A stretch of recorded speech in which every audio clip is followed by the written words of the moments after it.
Saya mau tahu praktek hidup orang yang berakar di dalam dia. Ini akan kembali dijelaskan oleh firman. Mari kita buka, saudaraku yang kasih dalam Tuhan, dalam Yeremia pasal 17 ayat yang ke-7 dimulai. Yeremia pasal 17 ayat yang ke-7 dimulai. Catat ayat ini. Firman Tuhan berkata begini, diberkatilah orang yang mengandalkan Tuhan. Sama-sama katakan dengan saya, mengandalkan Tuhan.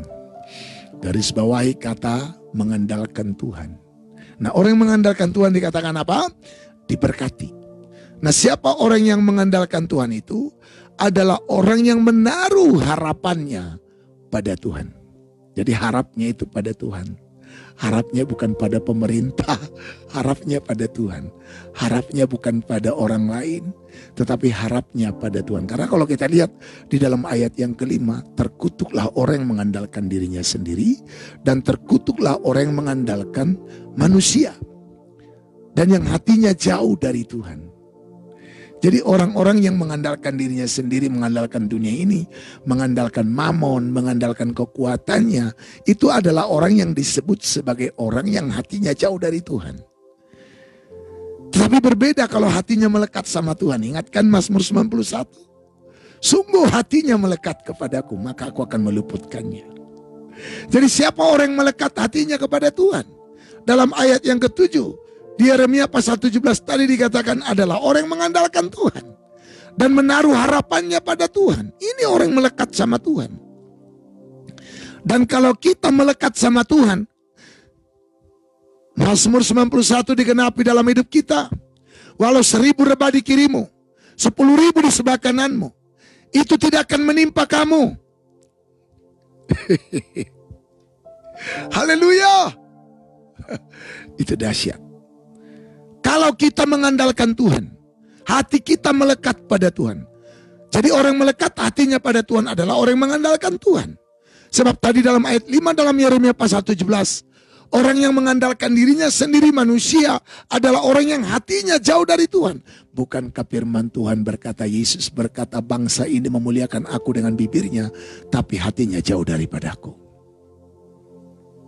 Jadi orang yang tinggal dalam Tuhan itu adalah orang yang hatinya melekat. Dipastikan Mazmur 91 itu bagianmu. Itu mutlak bagianmu. Singa dan ular tedung akan kita langkahin. Walau 1000 rebah di kiri, 10.000 rebah di kanan, itu gak akan menimpamu, menyentuhmu. Dahsyat. Haleluya. Keren. Luar biasa, saudaraku. Jadi kalau kita mengandalkan Tuhan, menaruh harapan kita pada Tuhan, lanjut ayat yang ke-8. Kita lihat sama-sama. Ia akan seperti pohon yang ditanam di tepi air, yang merambatkan akar-akarnya ke tepi batang air. Tadi, kalau kita mau tinggal tetap di dalam Tuhan, apa kata firman? Hendaklah kamu berakar di dalam Dia. Siapa yang berakar di dalam Dia? Dia yang mengandalkan Tuhan dan menaruh harapannya pada Tuhan. Dan the Bible says, berbahagialah orang yang mengandalkan Tuhan. Tadi ayat 7 kan? Diberkatilah orang yang mengandalkan Tuhan. Mau diberkati? Mau diberkati, jangan andalin opungmu. Jangan mengandalkan kekuatanmu, jabatanmu, posisimu, keadaanmu secara manusia. Tapi mari kita mengandalkan Tuhan. Jadi mengandalkan Tuhan itu dalam ayat yang ke-8 disamakan, disepertikan seperti pohon yang ditanam di tepi aliran air, yang akar-akarnya merambat ke tepi batang air. Dan lihat, kalau dia berakar dan berakar di tepi batang air, bukankah Yesus adalah sumber hidup, sumber air? Bukankah dia berkata, akulah air hidup? Aha. Nah, kalau kita sudah jadi seperti pohon yang ditanam di tepi batang air, yang akarnya merambat sampai ke batang air tersebut, apa yang terjadi dengan orang ini? Tidak mengalami datangnya panas terik. Panas terik ini kan nyakitin kulit kita, buat kulit kita jadi terbakar dan gosong. Seputih-putihnya dia bisa jadi hitam, saudaraku. Dan juga bisa panas terik, bisa kalau menurut medis ini bisa ujung-ujungnya kanker kulit. Ini sesuatu yang akhirnya melukai dan menyakiti kita. Jadi kita nggak takut lagi dengan apapun yang menjadi akan masalah dalam hidup kita. Nggak akan takut dengan persoalan hidup. Tidak akan takut dengan keadaan, situasi yang sedang kita hadapi hari-hari ini. Asal kita mengandalkan Tuhan. Karena kita tinggal dalam Dia, berakar dalam Dia. Keren ya?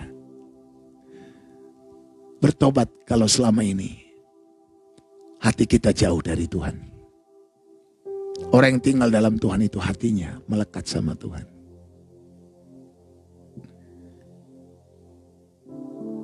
Merindukanmu Tuhan, merindukanmu.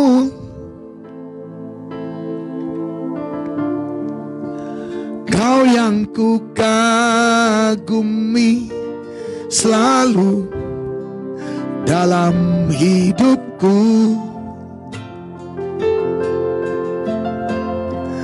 Merindukanmu Tuhan, merindukanmu.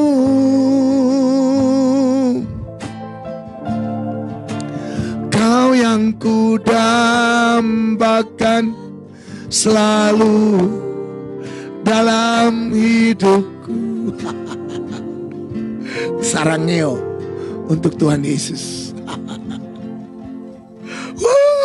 Haleluya.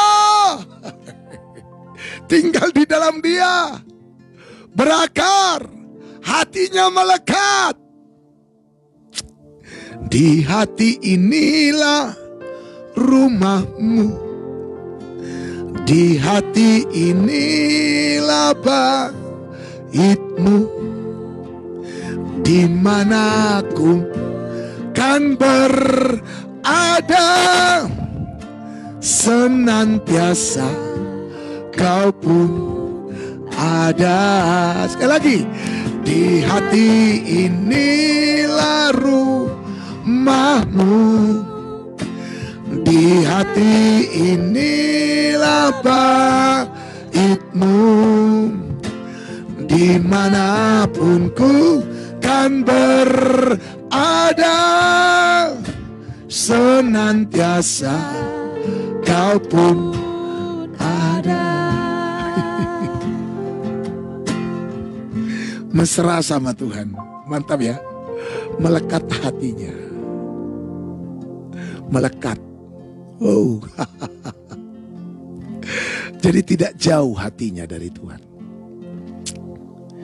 Mari saya dan saudara lekatkan hati kita lagi pada Tuhan. Saya suka ada pujian berkata begini. Lekatkan hatiku. Sama-sama ya.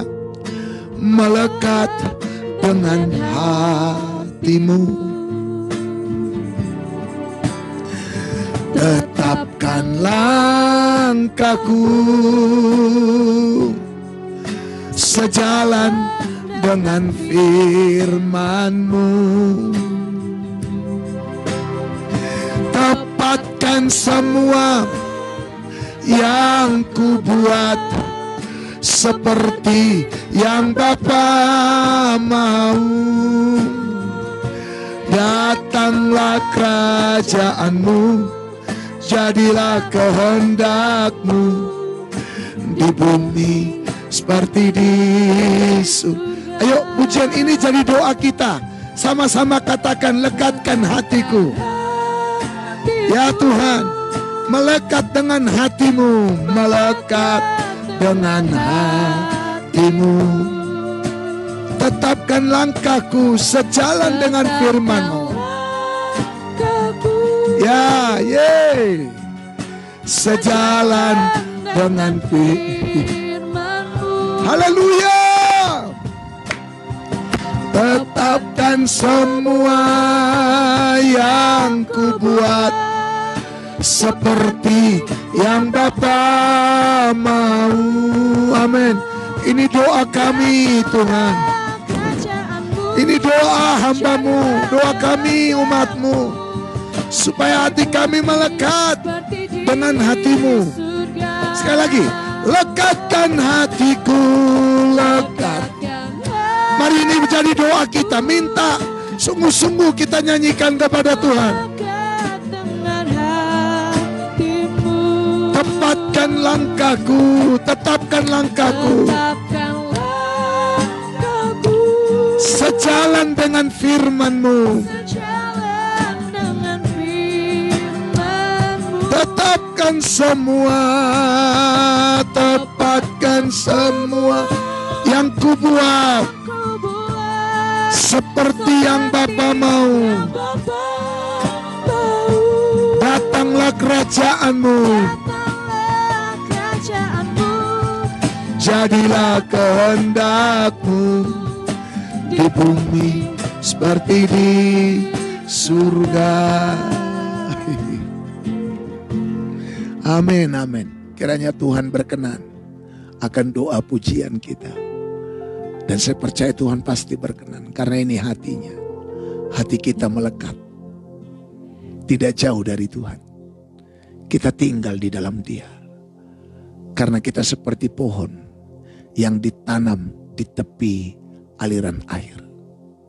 Ditanam di tepi aliran air, yang akar-akarnya merambat ke tepi batang air, dan yang tidak akan mengalami datangnya panas terik. Dan daunnya tetap hijau. Ini bicara tentang kebugaran. Kita harus terus mengalami, kita akan terus mengalami yang namanya kebugaran roh. Rohnya tetap seger, jiwanya tetap seger, tubuhnya tetap segar. Ya, ini cara meningkatkan imunitas tubuh. Saudara, kalaupun makan ini makan itu, tapi kalau khawatir terus dan cemas, bisa mati loh. Itu dikatakan dalam Lukas pasal 21 ya, ayat yang ke-26 saudaraku. Orang-orang akan mati karena mereka apa? Orang akan mati ketakutan karena kecemasan berhubung dengan segala apa yang menimpa bumi ini. Sebab kuasa-kuasa langit akan goncang. Jadi mereka mati bukan karena imun, bukan karena nggak makan vitamin ini dan itu, enggak. Bukan karena nggak ada tenaga medis yang ngawasin, enggak. Tapi karena mereka ketakutan dan cemas. Jadi kalau kita tinggal di dalam Dia, kita tidak sendiri lagi. Tapi ada Tuhan yang bersama dengan kita. Ada kekuatan Tuhan, kekuatan supranatural. Sehingga saudaraku yang kasih Tuhan, kita pasti diberkati. Karena tadi dalam ayat yang ke-7, di dalam kitab Yeremia pasal 17 dikatakan, diberkatilah orang yang mengandalkan Tuhan. Seperti pohon yang ditanam di tepi aliran air, yang akarnya merambat, tidak takut dengan panas terik, dan daunnya tetap hijau, dan yang tidak khawatir dalam tahun kering. Nah, kita sekarang sedang berada di tahun kering. Untuk Indonesia sudah hampir 2 bulan pekerjaan udah gak jelas. Saya kemarin dapat video saudara, ada satu keluarga gantung diri. Anak-anaknya sama istrinya, tapi saya nggak tahan ngeliatnya, langsung saya delete, saya hapus saudaraku. Karena mereka kelaparan. Kayaknya bukan di Indonesia. Kalau saya lihat itu kayaknya di India saudara. Di India memang sudah lebih lama dari kita ya, lockdown. Dan sudah lebih lama mereka menghadapi perang dengan virus corona dari Indonesia. Mereka yang mengandalkan Tuhan, yang hatinya melekat sama Tuhan, yang tinggal di dalam Dia. Tidak takut, tidak khawatir dalam tahun kering. Saya tahu Elia juga pernah menghadapi tahun kering. Elia menghadapi tahun kering. 3,5 tahun hujan tidak turun menurut Yakobus pasal yang kelima. Dia berdoa sampai hujan tidak turun 3,5 tahun. Tapi tahu apa yang terjadi? Orang Israel sudah kelaparan.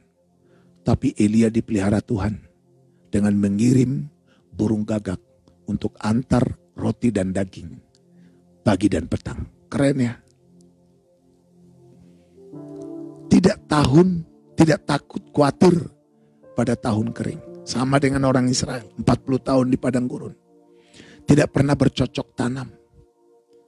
Saudara, tetapi apa yang terjadi? Mereka tidak khawatir karena mereka selalu dapat air ketika mereka butuh. Walaupun gersang kering. Padang gurun itu adalah gersang dan kering. Dan gak ada tumbuhan. Tapi saudara, mereka bisa makan mana turun dari langit. Tuhan yang sama yang kita percaya hari ini. Jangan khawatir dengan tahun kering. Asal hati kita melekat dengan Dia. Tinggal di dalam Dia. Kita akan menjadi seperti pohon yang ditanam di tepi aliran batang air. Yang daunnya tidak layu. Tidak khawatir dengan panas terik. Dan juga tidak khawatir dalam tahun kering. Dan yang tidak berhenti menghasilkan buah. Justru sekali lagi. Justru dalam keadaan seperti ini kita berbuah-buah. Kita menjadi jawaban bagi dunia ini. Tuhan akan menolong dunia ini lewat saya dan saudara. Lewat buah-buah hidup kita, buah kebaikan kita, buah kemurahan kita, buah kesetiaan kita. Dan semua apa yang kita bisa dapat, kita jadi orang-orang yang menjadi saluran berkat. Bukankah kita dipanggil untuk jadi berkat? Kepada Abraham Tuhan berkata, aku akan memberkati engkau supaya engkau jadi berkat. Supaya engkau jadi berkat. Mazmur 92 ayat yang ke-13 dimulai. Ya. Orang benar akan bertunas seperti pohon korma. Kenapa bertunas? Karena berakar kan? Kenapa berakar? Karena tertanam. Dalamnya tertanam, itulah tinggal di dalam dia. Orang benar akan bertunas seperti pohon korma. Akan tumbuh subur seperti pohon aras Libanon. Keren. Saudaraku, pohon korma itu mampu tumbuh di padang gurun. Itu pohon korma. Dan pohon korma lah yang sanggup hidup di padang gurun. Walaupun padang gurun itu gersang dan kering. Itu gambaran hidup saya dan saudara. Dan bagaimana pohon korma itu bisa tumbuh di padang gurun? Saya pernah lihat, saudara cari di YouTube saudaraku. Ya, cara menanam pohon korma di padang gurun. Itu ternyata pohon kormanya begitu benihnya ditanam di tanah di padang gurun itu. Itu tanah di mana benih itu ditanam. Ditindih sama batu, saudara. Itu ditekan sama batu. Sehingga pohon kurmanya ketika udah mulai bertunas. Dan mulai dia mau bertumbuh ke atas, ditahan sama si batu. Batu ini tujuannya apa? Untuk menekan. Sehingga ketika pohon kurma itu belum cukup kuat akarnya untuk menerobos batu itu, maka dia akhirnya akan bertumbuh lebih dalam ke dalam. Jadi akarnya akan terus tumbuh ke dalam.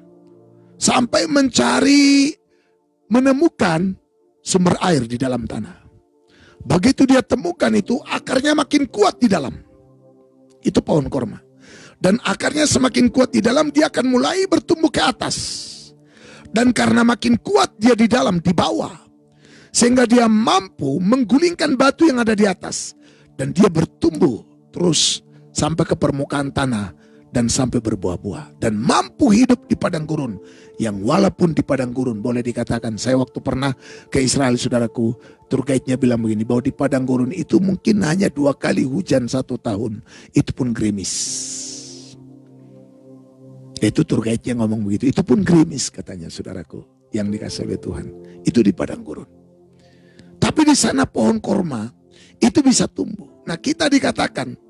Akan menjadi seperti pohon kurma. Keren ya. Jadi menghadapi kesulitan apapun, kita tetap eksis. Karena apa? Kita seperti pohon yang akar-akarnya merambat sampai ke batang air. Karena mengandalkan Tuhan. Karena tinggal dalam Tuhan. Wah. Lalu saudaraku, ayat yang ke-14, firman Tuhan katakan, ya, mereka ditanam di bait Tuhan, tertanam. Ini berarti tinggal dalam Tuhan kan? Ditanam di bait Tuhan. Ini semua adalah bahasa simbolikal. Saudara, ya, akan bertunas di pelataran Allah kita. Terus ayat yang ke-15, perhatikan, pada masa tua pun mereka masih berbuah, menjadi gemuk dan segar. Masa tua pun mereka masih berbuah, menjadi gemuk dan segar. Ini yang mengandalkan Tuhan. Biasanya kan orang kalau udah masa tua, sudah tinggal pesan peti. Ini kan sudah mikirin mau berpulang ke alam baka kan saudara. Tapi ini dikatakan masa tua pun mereka menjadi gemuk dan segar. Artinya terus di-refresh. Mantap ya sama Tuhan. Dahsyat ya. Ya, untuk apa kita sampai masa tua pun tetap Tuhan berkati saudara. Ayat yang ke-16, untuk memberitakan bahwa Tuhan itu benar, bahwa ia gunung batuku dan tidak ada kecurangan padanya. Katakan amin. Wow, haleluya. Mantap ya. Mantap ya kalau kita tinggal di dalam Dia. Wow. Saya berdoa biar kita semua tetap di dalam Dia. Ayolah umat Tuhan, pendengar dimanapun sudah berada, bertobatlah sungguh-sungguh. Hiduplah menjadi manusia baru, hiduplah dalam hidup yang baru. Mari kita datang pada Tuhan dalam pertobatan dengan merendahkan hati. Dan mari kita menyerahkan hidup kita sepenuhnya. Dan belajarlah mengandalkan Tuhan.